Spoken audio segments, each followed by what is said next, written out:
누구에게나 빛나는 과거의 한 조각이 있습니다. 강도현 회장에게는 그 조각이 너무 아팠기에 금고 속에 가둘 수밖에 없었죠. 성북동 언덕배기, 까치가 지저귀는 대저택의 서재에서 강도현 회장은 창밖을 바라봅니다. 70대의 노인이지만 여전히 날카로운 눈빛, 꼿꼿한 자세가 그의 지난날 권위를 말해주고 있습니다. 창문 너머로 보이는 정원에서는 10살 손녀 민서가 가정교사와 함께 영어 단어를 외우며 놀고 있습니다. 할아버지 봐요. 제가 새로 배운 단어예요. 민서의 목소리가 들려오지만 강도현의 귀에는 들어오지 않습니다.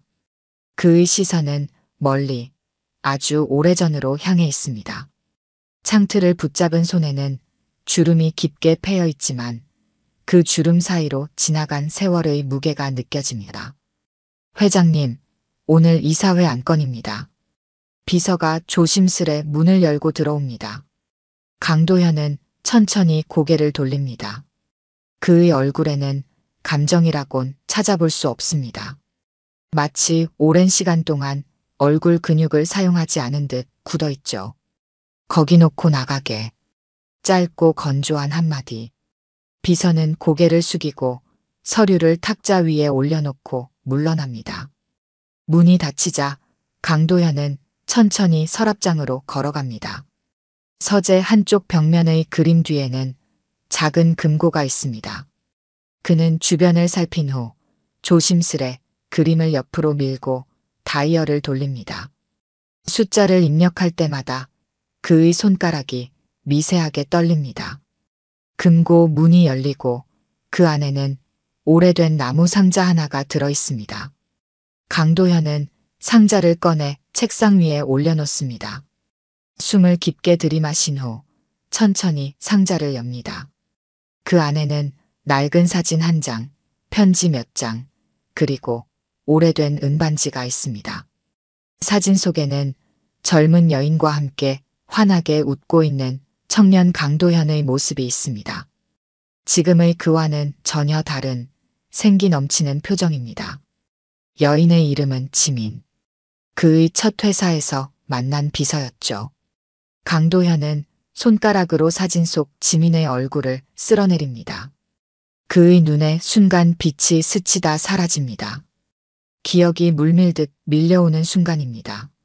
지민 씨, 이 보고서 내일까지 정리해 주세요. 네, 사장님. 제가 밤을 새워서라도 완벽하게 준비하겠습니다. 빗소리가 들리던 사무실, 늦은 밤까지 함께 일하던 날들. 커피 향기, 서류 넘기는 소리, 피곤에 지친 웃음소리까지. 모든 기억이 선명합니다. 도현 씨, 우리 이렇게 계속 만나도 될까요? 물론이죠. 왜 안 되겠어요? 당신은 재벌가 아들이잖아요. 저 같은 사람과는 그런 건 중요하지 않아요. 내게는 지민 씨만 있으면 돼요. 젊은 날의 순수한 다짐들. 하지만 현실은 달랐습니다. 가문의 압박, 경쟁자들의 견제, 그리고 무엇보다 자신의 약속을 지키지 못한 비겁함. 모든 것이 그들의 사랑을 갈라놓았습니다. 강도현은 편지 하나를 꺼냅니다. 지민의 마지막 편지죠. 당신이 선택한 길을 걸으세요. 나는 내 길을 가겠습니다. 행복하길 바랍니다. 짧고 담담한 이별의 인사. 그녀가 임신했다는 사실은 몰랐습니다. 알았더라면. 회장님, 부인께서 찾으십니다. 비서의 목소리에 강도현은 급히 상자를 닫고 금고에 넣습니다. 그리고 다시 굳은 표정으로 돌아갑니다. 마치 아무 일도 없었다는 듯이 말이죠. 들어오라고 해. 문이 열리고 강도현의 부인 정혜영이 들어옵니다. 화려한 옷차림, 완벽한 화장, 그리고 차가운 미소. 그들의 결혼은 사업적 재휴에 가까웠습니다. 30년이 넘는 시간 동안 한 지붕 아래 살았지만 진정한 부부라 하기엔 너무 많은 빈 공간이 있었죠. 민서 영어 과외 선생님이 다음 주부터 바뀐대요. 새로운 분은 영국에서 공부한 사람이라고 하네요. 강도현은 무심하게 고개를 끄덕입니다. 하지만 그의 마음 한켠에서는 여전히 지민의 미소가 맴돌고 있습니다. 잃어버린 시간의 그림자가 그를 떠나지 않습니다. 런던의 한 아파트. 춥고 습한 2월의 공기가 창문을 두드립니다. 윤서연은 책상 앞에 앉아 박사 논문 원고를 읽고 있습니다. 심리학 서적들과 연구 자료들이 방 안에 가득합니다. 전화벨이 울리고 그녀는 펜을 내려놓습니다. 여보세요? 네, 윤서연입니다. 전화기 너머로 들려오는 소식에 서연의 얼굴이 굳어집니다. 어머니 지민이 세상을 떠났다는 소식입니다. 갑작스러운 심장마비였습니다. 서연은 수화기를 내려놓고 창밖을 바라봅니다. 그녀의 눈에서 눈물이 흐릅니다. 엄마, 기다려달라고 했잖아요. 논문 끝나면 바로 갈 거였다고 했는데. 서연은 서둘러 짐을 싸고 한국행 비행기를 예약합니다. 어머니의 마지막 가시는 길에 함께하기 위해서입니다. 심리학자로서 타인의 감정을 이해하고 치유하는 법을 배웠지만 정작 자신의 상실감을 어떻게 다뤄야 할지 막막합니다. 인천공항. 서연은 어머니의 유골함을 품에 안고 입국장을 빠져나옵니다. 어린 시절 떠나온 한국은 낯설지만 가슴 한구석에 남아있는 기억들이 그녀를 반깁니다. 어머니와 단둘이 살던 작은 아파트. 어머니가 피아노를 가르치며 그녀를 키웠던 시간들. 다음 날 서연은 어머니의 유품을 정리합니다. 작은 아파트에는 지민의 흔적이 고스란히 남아 있습니다. 피아노 악보들, 사진첩, 그리고 옷장 속 정갈하게 정리된 옷가지들. 서연은 어머니의 서랍을 열어봅니다. 그곳에는 작은 나무 상자가 있습니다. 이건 처음 보는 건데. 서연은 조심스럽게 상자를 엽니다. 그 안에는 작은 펜던트와 남성용 반지, 그리고 접힌 편지 한 장이 들어 있습니다. 펜던트를 열자 젊은 시절 어머니의 사진과 모르는 남자의 사진이 나옵니다. 서연은 숨을 깊게 들이마십니다. 어머니가 한 번도 말해주지 않았던 과거의 흔적입니다. 이 사람이 아빠인가요, 엄마? 서연은 반지를 살펴봅니다. 안쪽에는 G, D, H라는 이니셜이 새겨져 있습니다. 낯선 이니셜, 낯선 사진, 그리고 펼쳐보지 않은 편지. 서연은 천천히 편지를 펼칩니다. 서연아, 내가 이 편지를 읽는다면 이미 나는 세상에 없을 거야. 한 가지 비밀이 있어. 너의 아버지에 관한 이야기야. 널 데리고 떠날 수밖에 없었단다. 그 사람은 너를 몰랐어. 한국에서 가장 높은 담장 안, 성북동. 거기 그 사람이 살고 있을 거야. 내가 원한다면 그를 찾아가 봐. 하지만 그건 내 선택이야. 사랑한다, 내 딸. 서연은 편지를 내려놓고 창밖을 바라봅니다. 비가 내리기 시작합니다. 마치 어머니의 눈물처럼 창문을 타고 흐르는 빗방울들. 서연의 머릿속에는 수많은 질문이 맴돕니다. 아버지는 누구인지, 왜 어머니는 말하지 않았는지, 그리고 자신이 이제 무엇을 해야 하는지. 성북동, 가장 높은 담장 안의 사람. 서연은 노트북을 열고 검색을 시작합니다. 성북동의 대저택들, 재벌가들의 이름과 정보. 그러던 중 한 기사가 그녀의 눈에 들어옵니다. 강도현 회장, 성북동 자택에서 은둔 생활 그리고 그 사진 속 남자의 이니셜 마이너스 강도현 G, D, H. 이 사람이 내 아버지인가요? 서연은 자신의 손을 내려다봅니다. 어쩌면 그녀의 피 속에는 강도현의 DNA가 흐르고 있을지도 모릅니다. 어머니가 말하지 않았던 이유, 아버지가 그녀를 모르는 이유, 모든 것이 서서히 퍼즐처럼 맞춰지기 시작합니다. 하지만 문제는 어떻게 그를 만날 수 있느냐입니다. 대한민국 최고 재벌 중 한 명인 강도현 회장은 쉽게 접근할 수 있는 인물이 아닙니다. 서연은 생각에 잠깁니다.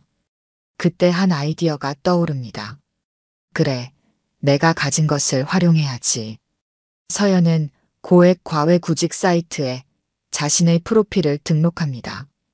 영국 유학 경험, 심리학 박사과정, 영어 원어민 수준의 실력. 그리고 운명처럼 다음 날 한 제안이 들어옵니다. 성북동 소재, 국제학교 입시 준비 중인 재벌가, 손녀를 위한 영어 컨설팅. 주 3회 고액 대우. 서연은 입술을 깨물며 주소를 확인합니다. 심장이 빠르게 뛰기 시작합니다. 그 주소는 다름 아닌 강도현 회장의 저택입니다. 서연은 깊게 숨을 들이마시고 지원서를 작성합니다. 몇 시간 후 합격 통보가 옵니다. 드디어 만나게 되는군요, 아버지.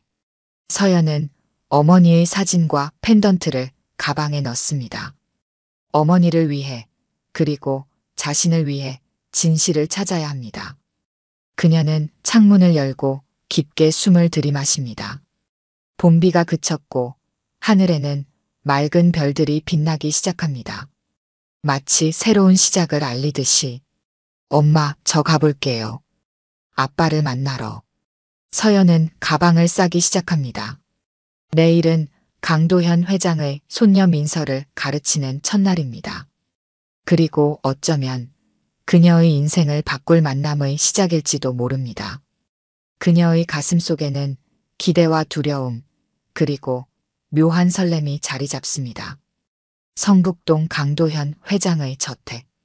높은 담장과 철제 대문이 외부와의 경계를 분명히 합니다. 서연은 택시에서 내려 그 담장 앞에 서 있습니다. 가방 하나에 자신의 모든 것을 담아온 그녀의 손이 미세하게 떨립니다. 괜찮아. 이건 그냥 직업일 뿐이야. 서연은 자신에게 다짐하지만 심장은 그 말을 믿지 않습니다. 인터폰을 누르자 경비원이 대문을 열어줍니다. 넓은 정원을 지나 본관으로 향하는 길, 서연은 어릴 적 꿈에서 본 듯한 낯선 익숙함을 느낍니다. 윤서연 선생님이시죠? 기다리고 있었습니다. 집사가 그녀를 맞이합니다. 고급스러운 대리석 로비, 높은 천장, 그리고 고풍스러운 샹들리에. 모든 것이 완벽하게 정돈되어 있지만 어딘가 차갑고 생기 없는 느낌입니다. 마치 박물관 같은 곳이죠. 이쪽으로 오세요. 먼저 부인께서 면담하실 겁니다. 서연은 집사를 따라 응접실로 들어갑니다. 정혜영 여사가 차를 마시며 그녀를 기다리고 있습니다. 완벽하게 세팅된 찻잔, 정갈한 다과, 그리고 한치의 흐트러짐 없는 자세. 앉으세요, 윤 선생님. 정혜영의 목소리는 부드럽지만 단단합니다. 서연은 조심스럽게 자리에 앉습니다. 영국에서 교육받으셨다고요? 이력서가 인상적이네요. 감사합니다. 옥스퍼드에서 심리학을 전공했습니다. 심리학이요? 영어 과외와는 거리가 있는 것 같은데요. 사람의 마음을 이해하는 것이 언어를 가르치는데도 도움이 됩니다. 특히 아이들의 경우에는요. 정혜영은 서연을 관찰하듯 바라봅니다. 그녀의 날카로운 눈빛이 서연의 모든 것을 꿰뚫어보는 듯합니다. 우리 민서는 특별한 아이입니다. 그 아이의 미래가 달린 일이니 최선을 다해주시길 바랍니다. 물론입니다. 제가 가진 모든 지식과 경험을 쏟겠습니다. 대화가 끝나고 서연은 자신의 방으로 안내받습니다. 전형적인 고급 게스트룸이지만 이곳 역시 감정이 배제된 듯한 차가움이 느껴집니다. 서연은 창밖을 바라봅니다. 저택의 다른 쪽 창문에서 한 노인의 뒷모습이 보입니다. 강도현 회장입니다. 저기 계신 분이. 서연의 목소리가 떨립니다. 그를 바라보는 것만으로도 가슴이 조여옵니다. 그는 자신의 아버지일까요? 정말로 그럴까요? 다음 날 서연은 민서와의 첫 수업을 시작합니다. 10살 민서는 총명하고 활발한 아이입니다. 엄격한 가정 환경 속에서도 아직은 순수함을 간직하고 있죠. 선생님은 어디서 오셨어요? 영국이요? 거기도 한국처럼 비가 많이 와요? 민서의 호기심 어린 질문에 서연은 미소 짓습니다. 영국은 더 자주 비가 와요.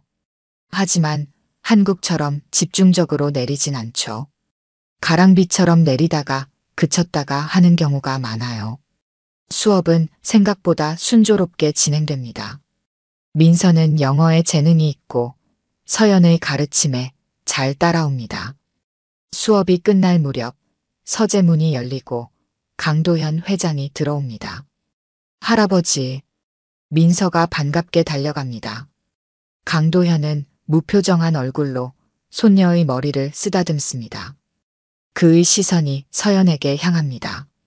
순간 서연은 숨을 쉴 수 없을 만큼 긴장됩니다. 새로운 선생님이군요. 강도현의 목소리는 낮고 단단합니다. 서연은 고개를 숙여 인사합니다. 윤서연입니다. 민서 양의 영어를 맡게 된 윤서연입니다. 영국에서 오셨다고요?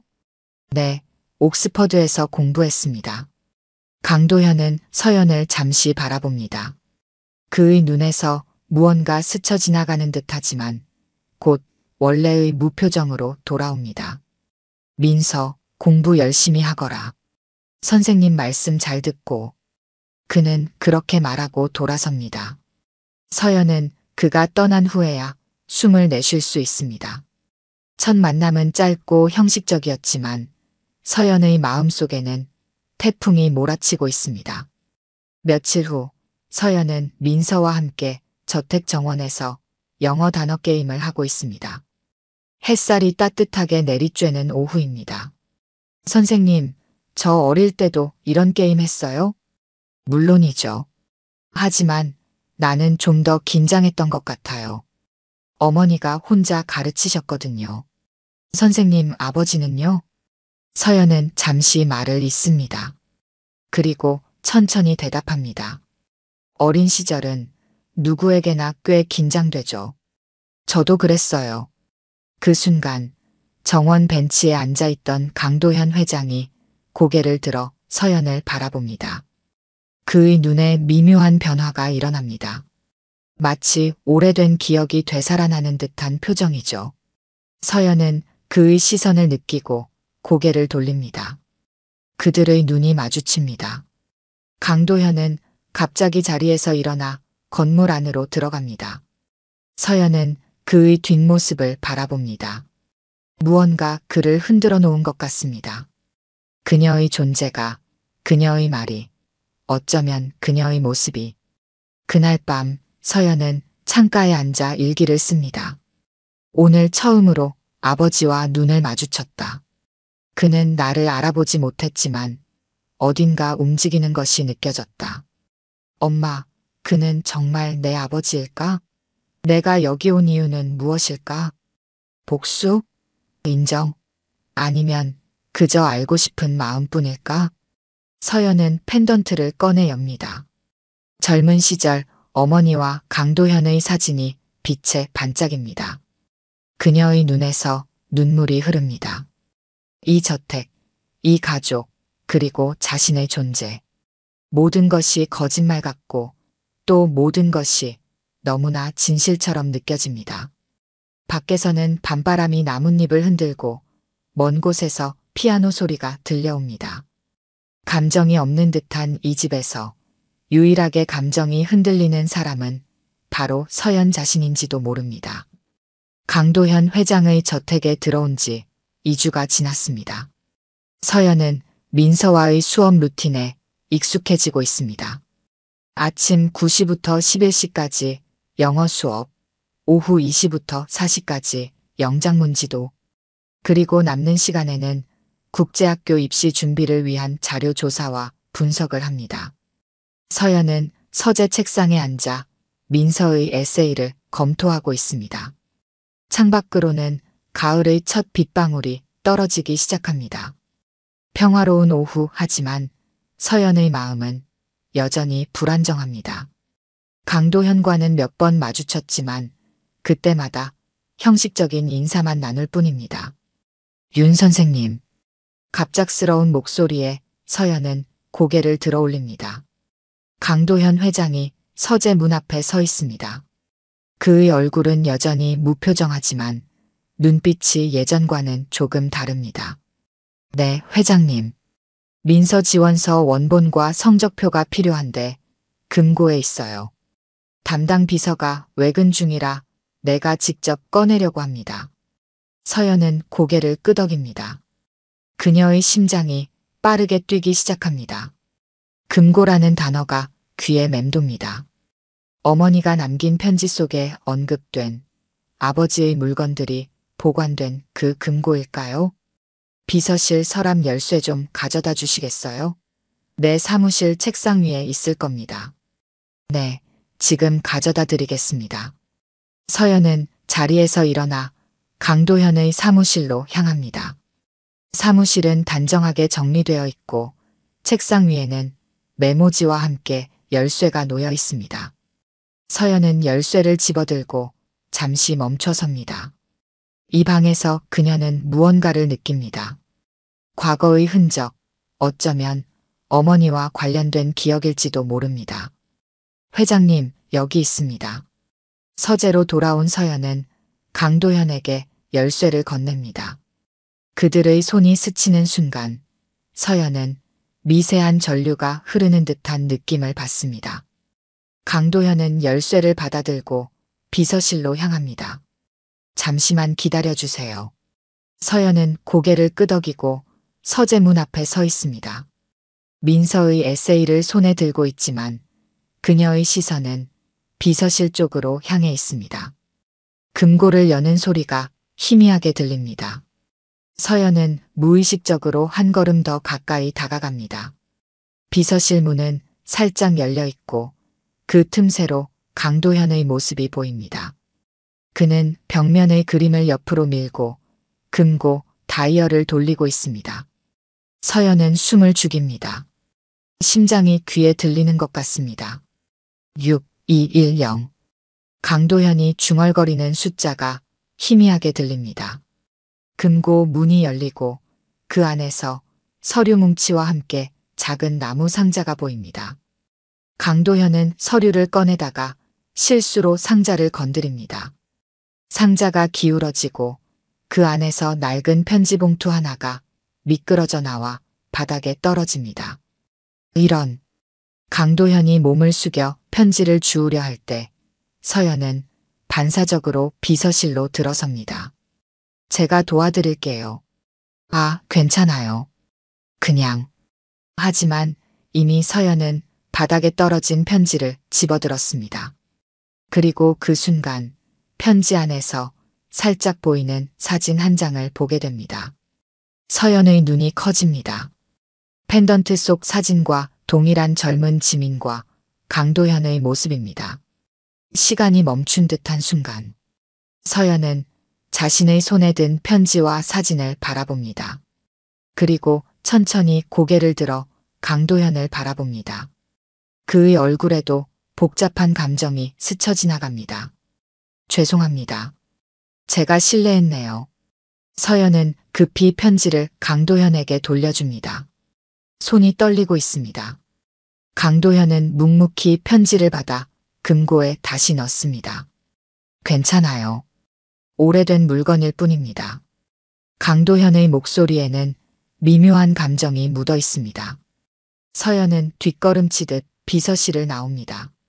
그녀의 가슴은 요동치고 머릿속은 혼란스럽습니다. 바로 눈앞에서 확인했습니다. 어머니의 펜던트 속 사진과 완전히 동일한 사진을. 이제 의심의 여지가 없습니다. 강도현은 그녀의 아버지입니다. 민서 지원서와 성적표는 여기 있어요. 내일 아침에 입학처에 제출해야 합니다. 강도현이 서류를 건네며 말합니다. 그의 목소리는 평소와 다름없이 차분하지만 눈빛은 미묘하게 흔들리고 있습니다. 네, 알겠습니다. 제가 준비해 두겠습니다. 서연은 서류를 받아들고 고개를 숙입니다. 금고에서 본 사진에 대해 말하고 싶은 충동이 있지만 아직은 때가 아닙니다. 모든 것이 너무 빨리 진행되고 있고 그녀는 더 많은 시간이 필요합니다. 민서 공부는 어떻습니까? 갑자기 강도현이 묻습니다. 평소와 다른 대화 시도에 서연은 약간 놀랍니다. 아주 훌륭해요. 민서는 영어에 재능이 있습니다. 특히 스토리텔링 능력이 뛰어나죠. 그렇군요. 당신의 교육 방식이 마음에 듭니다. 강도현의 말에 서연은 미소 짓습니다. 어쩌면 이것이 첫 번째 진정한 대화일지도 모릅니다. 감사합니다. 민서는 정말 좋은 아이예요. 강도현은 고개를 끄덕이고 사무실로 돌아갑니다. 서연은 창밖을 바라봅니다. 비가 더 거세게 내리기 시작했습니다. 마치 그녀의 감정처럼 소용돌이치는 비입니다. 저녁 자신의 방으로 돌아온 서연은 침대에 앉아 펜던트를 꺼냅니다. 펜던트 속 사진과 오늘 본 사진은 분명히 같은 것입니다. 이제 의심할 여지가 없습니다. 그리고 또 하나 확실해진 것은 강도현 회장이 지민을 잊지 않았다는 사실입니다. 그 사진을 금고에 보관하고 있다는 것은 그가 여전히 과거의 기억을 간직하고 있다는 증거입니다. 서연은 창문을 열고 바깥 공기를 마십니다. 빗소리가 그녀의 마음을 달래줍니다. 이제 그녀는 무엇을 해야 할까요? 진실을 밝힐까요? 아니면 조금 더 기다릴까요? 그리고 무엇보다 중요한 것은 강도현은 어떤 반응을 보일까요? 그는 그녀를 딸로 받아들일까요? 멀리서 시계 종소리가 울립니다. 서연은 눈을 감고 어머니의 얼굴을 떠올립니다. 엄마, 내가 맞게 하고 있는 걸까요? 이게 엄마가 원했던 일일까요? 질문에 대한 답은 없지만 서연의 마음속에는 이미 결심이 자리 잡고 있습니다. 그녀는 끝까지 진실을 찾아갈 것입니다. 금고가 열린 것처럼 이제 과거의 문도 서서히 열리고 있습니다. 금고의 사진을 본 날 이후 서연의 마음은 더욱 복잡해집니다. 그녀는 자신의 방에 앉아 펜던트와 오늘 본 사진을 머릿속에서 비교합니다. 두 사진은 의심할 여지 없이 같은 것입니다. 젊은 시절의 지민과 강도현, 행복하게 웃고 있는 두 사람의 모습. 맞아, 이 집이야. 저 사람이 아빠야. 서연은 창가에 서서 저택의 전경을 바라봅니다. 이제 보니 모든 것이 퍼즐처럼 맞아떨어집니다. 어린 시절 어머니가 들려주던 이야기 속의 높은 담장, 울창한 나무들, 그리고 어딘가에서 들려오던 피아노 소리까지. 이곳은 어머니가 그토록 그리워하던 곳입니다. 다음 날 아침 서연은 민서와 함께 영어 수업을 진행합니다. 하지만 그녀의 생각은 계속해서 강도현에게로 향합니다. 어떻게 그에게 다가가야 할까요? 어떤 말로 자신의 정체를 밝혀야 할까요? 선생님, 괜찮아요? 오늘 좀 이상해 보여요. 민서의 순진한 질문에 서연은 미소를 지으며 고개를 끄덕입니다. 괜찮아. 조금 피곤한 것 같아. 어제 잠을 잘 못 잤거든. 선생님도 가끔 악몽 꿔요? 저는 종종 꿔요. 그럴 때마다 할아버지 방에 가서 자요. 할아버지는 무서운 것 같지만 사실 따뜻해요. 민서의 말에 서연은 잠시 생각에 잠깁니다. 강도현이 손녀에게 보여주는 모습은 세상이 아는 차가운 기업인의 모습과는 다른 것 같습니다. 할아버지는 항상 그렇게 무뚝뚝하셨니? 아니요. 예전에는 더 웃으셨어요. 제가 아주 어렸을 때는요. 하지만 몇 년 전부터 점점 말씀이 없어지셨어요.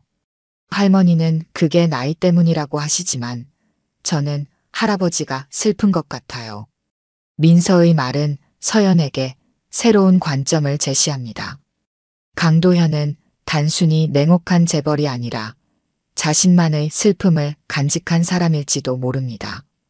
수업이 끝난 후 서연은 정원을 거닐며 생각에 잠깁니다. 그때 멀리서 강도현이 비서와 이야기하는 모습이 보입니다. 그의 표정은 여전히 굳어 있지만 어제 금고에서 사진을 본 이후로 서연은 그의 눈에서 깊은 슬픔을 발견할 수 있습니다. 그날 밤 강도현은 자신의 침실에서 잠들지 못하고 창밖을 바라봅니다. 그의 머릿속에는 서연의 모습이 계속해서 맴돕니다. 왠지 모르게 익숙한 그녀의 눈빛, 말투, 그리고 제스처. 마치 오래전 누군가를 떠올리게 하는 모든 것들. 회장님, 약 드릴 시간입니다.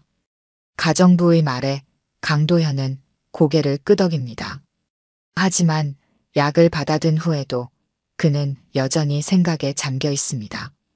서연이 금고에서 사진을 본 것이 마음에 걸립니다. 그 사진 속의 여인, 지민. 그녀는 어떻게 되었을까요? 그리고 왜 이 새로운 가정교사는 그를 이토록 불안하게 만드는 걸까요? 박 비서, 내일 아침에 시간 좀 내게. 강도현은 침대 옆 전화기로 비서에게 지시합니다. 네, 회장님. 무슨 일이십니까? 30년 전 자료를 좀 찾아보게. 그때 내 비서로 있던 윤지민에 관한 기록 말이야. 윤지민이요? 알겠습니다, 회장님. 전화를 끊은 후 강도현은 다시 창밖을 바라봅니다. 그날 밤 그는 꿈을 꿉니다. 젊은 시절 지민과 함께했던 시간들, 그리고 마지막으로 그녀를 본 날. 꿈속에서 지민은 무언가를 말하려 하지만 그는 그녀의 목소리를 들을 수 없습니다. 그리고 지민의 모습이 서서히 서연의 모습으로 변해갑니다. 강도현은 식은땀을 흘리며 잠에서 깹니다. 시계는 새벽 3시를 가리키고 있습니다. 그는 자리에서 일어나 침실 한쪽에 있는 작은 서랍장으로 향합니다. 열쇠로 서랍을 열고 오래된 사진첩 하나를 꺼냅니다. 그 안에는 지민과의 추억이 고스란히 담겨 있습니다. 혹시? 강도현은 사진 위에 손가락을 대고 천천히 쓸어내립니다. 지민의 눈, 코, 입, 그리고 서연의 얼굴과 겹쳐봅니다. 닮았습니다. 매우 닮았습니다. 게다가 서연의 나이도 30대 초반. 시기적으로도 맞아떨어집니다. 설마. 강도현의 머릿속에 하나의 가능성이 떠오릅니다. 하지만 그는 그 생각을 쉽게 받아들일 수 없습니다. 만약 서연이 정말로 지민의 딸이라면, 그리고 그의 딸이라면, 그것은 그가 30년간 모르고 있었던 진실입니다. 그가 저버린 책임이자 되돌릴 수 없는 과거의 실수입니다. 다음 날 아침, 강도현은 평소보다 일찍 집무실에 들어섭니다. 비서가 가져온 자료를 꼼꼼히 검토합니다. 30년 전 윤지민의 사직서, 마지막 급여 지급 내역, 그리고 몇 장의 사진들. 자료는 많지 않지만 충분히 그의 의심을 키울 만합니다. 박 비서, 요즘 윤 선생에 대해 어떻게 생각하나? 윤서연 선생님 말씀이십니까? 성실하고 능력 있는 분 같습니다. 민서 양도 매우 좋아하고요. 그런가, 그녀의 배경을 좀 더 조사해보게. 가족관계, 특히 어머니에 관한 정보를 말이야. 네, 알겠습니다. 혹시 무슨 문제라도. 아니, 그냥 확인하는 차원에서. 민서를 맡기는 사람이니까. 비서는 고개를 끄덕이고 물러납니다. 강도현은 창밖을 바라봅니다. 서연과 민서가 정원에서 수업을 진행하고 있습니다. 그는 서연의 모습을 유심히 관찰합니다. 그녀의 웃음소리, 손짓, 걸음걸이. 모든 것이 지민을 떠올리게 합니다. 한편 서연도 자신만의 조사를 진행 중입니다. 그녀는 저택의 오래된 가족 사진들을 살펴보고 서재의 책들 사이에서 강도현의 과거 흔적을 찾아봅니다. 그리고 가끔은 민서를 통해 강도현에 대한 이야기를 들으려 합니다. 할아버지는 어떤 음식을 좋아하시니? 매운 음식은 별로 안 좋아하시는 것 같아요. 그리고 항상 커피를 마셔요. 블랙으로요. 할아버지는 어렸을 때 어떤 꿈을 가지셨대? 음악가요. 할아버지 방에 옛날 바이올린이 있어요. 가끔 밤에 연주하시는 것 같아요. 민서의 순진한 대답을 통해 서연은 강도현의 또 다른 모습을 발견합니다. 냉혹한 재벌의 이미지 뒤에 숨겨진 음악을 사랑하는 한 인간의 모습. 어머니도 피아노를 좋아했었습니다. 아마도 그들은 음악이라는 공통점을 통해 서로를 만났을지도 모릅니다. 며칠 후 서연은 우연히 저택의 지하실에서 오래된 피아노를 발견합니다. 먼지가 쌓여 있지만 건반은 여전히 아름다운 소리를 냅니다. 서연은 어머니에게 배운 멜로디를 조심스럽게 연주합니다. 쇼팽의 녹턴, 어머니가 가장 좋아했던 곡입니다. 그 곡은 뒤에서 들려온 목소리에 서연은 깜짝 놀라 연주를 멈춥니다. 강도현이 지하실 입구에 서 있습니다. 그의 눈에는 복잡한 감정이 서려 있습니다. 죄송합니다. 피아노가 있길래. 아니, 괜찮아요. 계속하세요. 강도현은 조용히 의자에 앉아 서연의 연주를 듣습니다. 그의 눈이 촉촉하게 젖어듭니다. 그 멜로디는 지민이 즐겨 연주하던 것과 같습니다. 서연의 손가락이 건반 위를 춤추듯 움직일 때마다 강도현의 마음속에서는 과거의 기억이 파도처럼 밀려옵니다. 연주가 끝나고 두 사람은 잠시 침묵 속에 있습니다. 그리고 천천히 강도현이 입을 엽니다. 누구에게 배웠습니까? 그 곡을. 어머니에게요. 어머니는 피아노 선생님이셨습니다. 그렇군요. 더 이상의 대화는 없지만 두 사람 사이에 무언가가 흐릅니다. 말로 표현할 수 없는 깊은 연결감. 서연은 이제 확신합니다. 그리고 강도현도 점점 의심을 넘어 확신으로 나아가고 있습니다. 이제 진실을 마주할 때가 가까워지고 있습니다.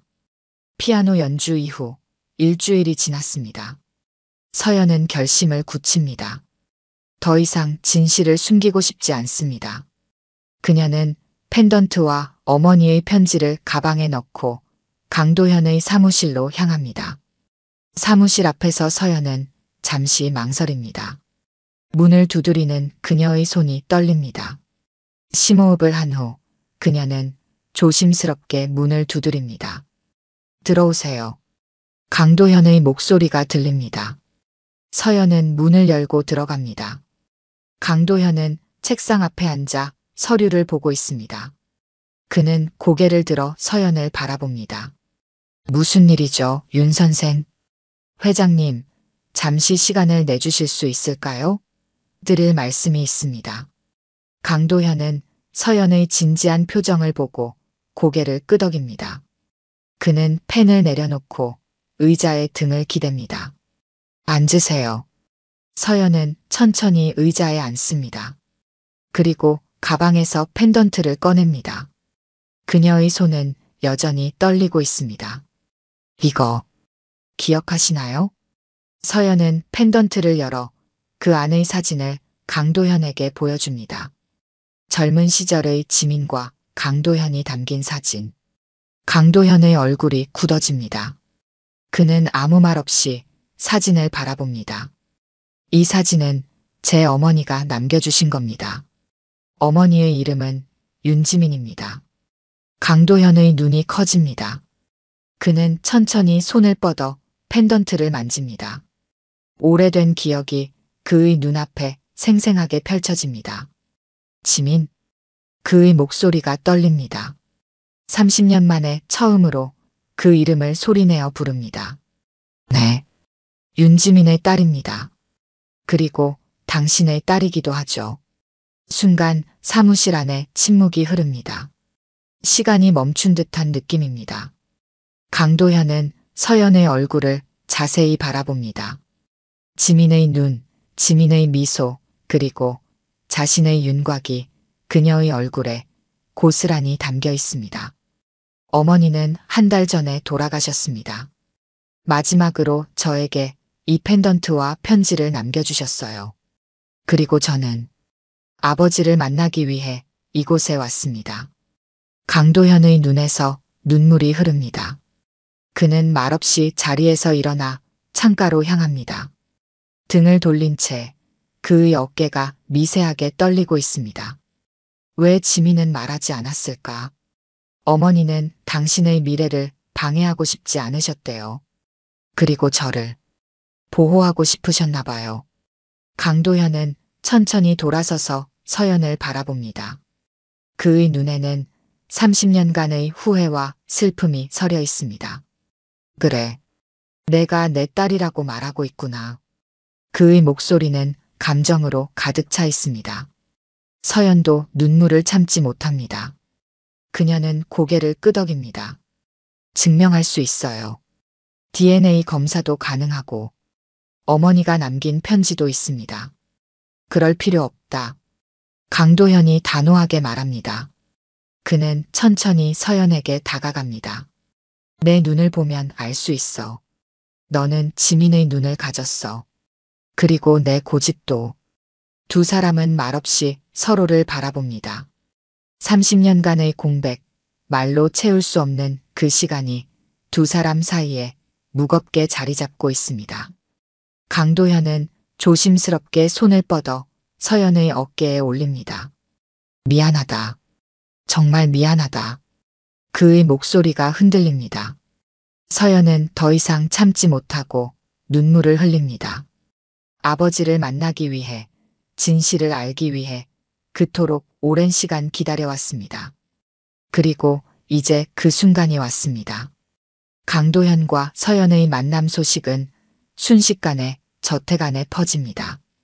정혜영 여사와 강도현의 아들 강준혁은 격노합니다. 정혜영은 강도현의 사무실로 성큼성큼 걸어옵니다. 이게 무슨 소리예요? 갑자기 나타난 여자가 당신 딸이라고요? 정혜영의 목소리는 분노로 가득 차 있습니다. 강준혁도 어머니의 뒤를 따라 사무실로 들어옵니다. 그의 얼굴에는 불안과 분노가 뒤섞여 있습니다. 아버지, 이건 말도 안 됩니다. 저 여자가 우리 집안을 망치러 들어온 거예요. 강도현은 침착하게 그들을 바라봅니다. 서연은 구석에 조용히 서 있습니다. 이건 내가 결정할 문제다. 무슨 말씀이세요? 갑자기 나타난 여자를 믿는다고요? 증거는 있나요? 상속받을 생각으로 접근한 건 아닌지 생각해 보셨어요? 준혁의 말에 서연은 고개를 들어 그를 바라봅니다. 저는 어떤 유산도 원하지 않습니다. 단지 제가 누구인지 알고 싶었어요. 그럼 뭘 원하는데요? 돈, 지위, 아니면 가족? 정혜영이 날카롭게 묻습니다. 서연은 고개를 흔듭니다. 그냥 진실을 알고 싶었어요. 제 아버지가 누구인지. 그게 전부입니다. 강도현은 자리에서 일어나 창가로 향합니다. 잠시 침묵 후 그가 말합니다. DNA 검사를 하겠다. 모든 의혹을 해소하기 위해. 일주일 후 검사 결과가 나옵니다. 결과는 명확합니다. 서연은 강도현의 친딸입니다. 결과를 본 정혜영과 준혁은 더 이상 반박할 수 없습니다. 하지만 그들의 적대감은 여전합니다. 혈연 관계가 있다고 해서 갑자기 이 가족의 일원이 되는 건 아니에요. 정혜영의 말에 서연은 고개를 끄덕입니다. 알고 있습니다. 저는 그런 것을 바라지 않아요. 정혜영과 준혁이 나간 후 강도현은 서연에게 다가옵니다. 미안하다.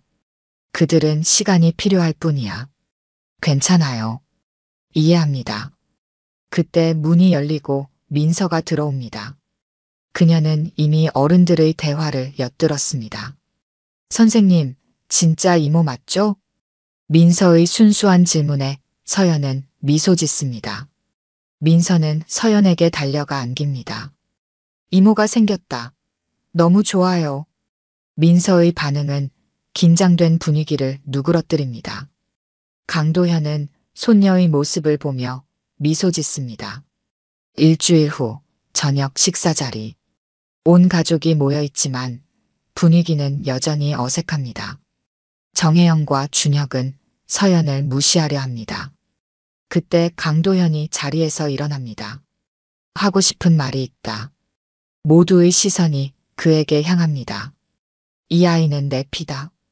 내 유일한 실수, 그리고 유일한 기회다.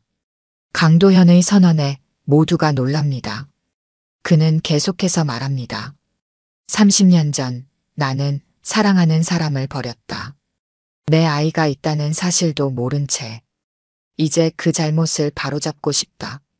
정혜영과 준혁은 반박하려 하지만 강도현의 단호함 앞에 말을 잇지 못합니다.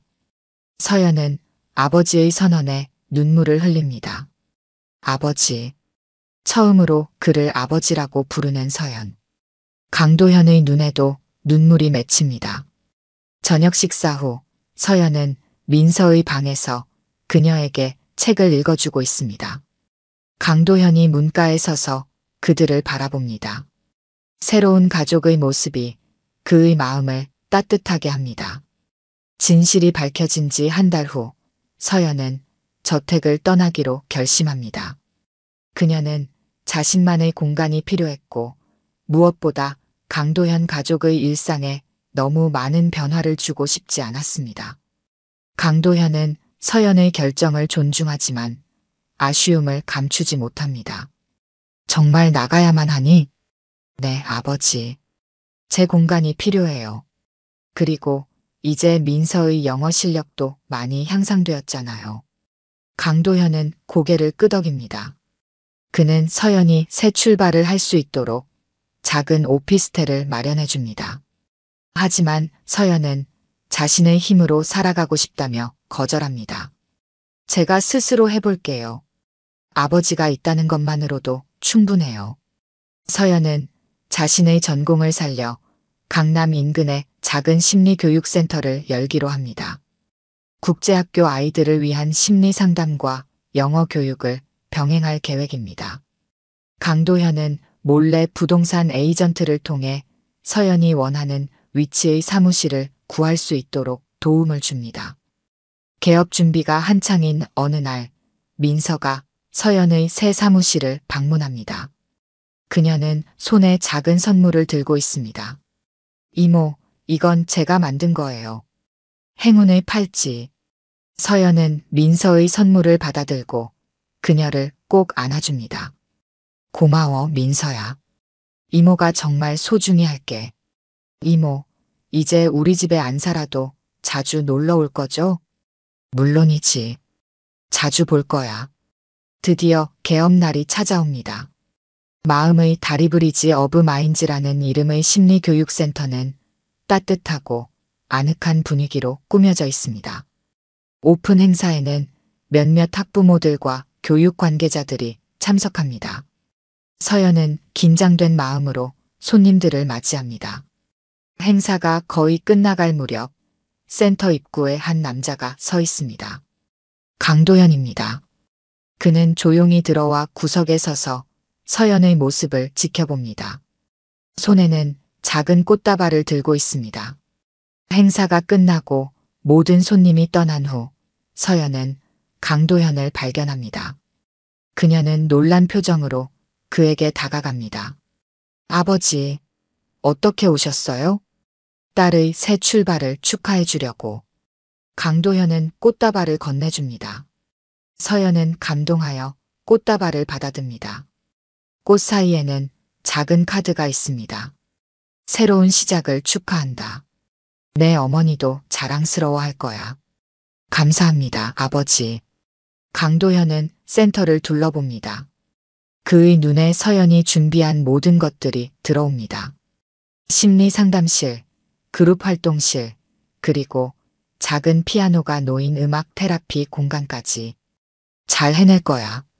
내 어머니처럼 따뜻한 마음을 가졌으니까. 강도현이 인사를 하고 돌아서려 할 때 서연이 그를 불러 세웁니다. 아빠, 다음엔 조금 더 오래 계세요. 처음으로 아빠라고 부르는 서연의 목소리에 강도현은 잠시 멈춰섭니다. 그리고 천천히 고개를 끄덕이며 미소 짓습니다. 그래, 다음에는 더 오래 있을게. 강도현이 떠난 후 서연은 창가에 서서 꽃다발을 안고 있습니다. 창밖으로 내리는 봄비가 새로운 시작을 알리는 것 같습니다. 그녀의 가슴 속에는 더 이상 공허함이 없습니다. 이제 그녀는 알고 있습니다. 자신이 누구인지, 어디서 왔는지, 그리고 어디로 가야 하는지. 엄마와 아빠의 사랑으로 태어난 그녀는 이제 자신만의 이야기를 써나갈 것입니다. 금고 속에 숨겨져 있던 진실이 마침내 햇빛을 보게 된 것처럼 서연의 인생도 이제 새로운 빛을 향해 나아갑니다. 오늘 들려드린 이야기가 여러분의 마음에 작은 울림이 되었기를 바랍니다. 이야기가 좋으셨다면 좋아요와 구독 부탁드려요. 다음 사연을 들려드리는데 큰 힘이 된답니다. 그리고 여러분의 이야기도 댓글로 들려주세요. 다음 이야기 때 또 뵙겠습니다.